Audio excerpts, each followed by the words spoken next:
Yeah. Ni kweli.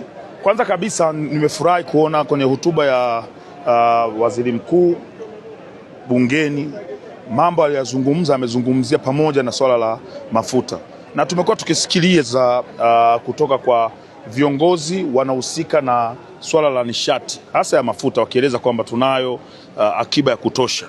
Sasa tunataka tuone ile akiba ambayo tulikuwa tunaambiwa, tuone ikifanya kazi wakati huu ambapo tunaingia kwenye uhaba. Lakini pia Mheshimiwa Spika wa Bunge ameziibua zile hoja ambazo zililetwa na wabunge wawili kuhusiana na swala la mafuta.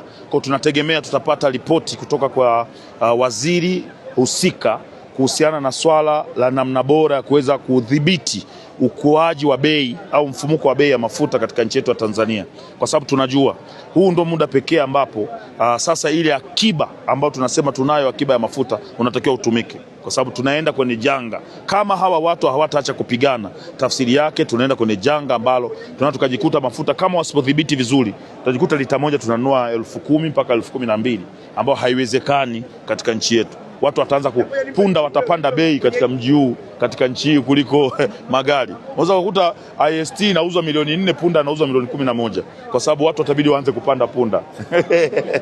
Kwa hiyo tuna kama wabunge tunataka kuhakikisha serikali inadhibiti mfumuko wa bei ya mafuta katika nchi yetu ya Tanzania kwa kutumia kutumia akiba tulionayo, lakini pili kuwadhibiti wafanyabiashara wa mafuta, kwa sababu wao pia huwa wanatumiaga haya majanga kama sehemu yao ya wao kuweza kujitengenezea faida zaidi. Yes.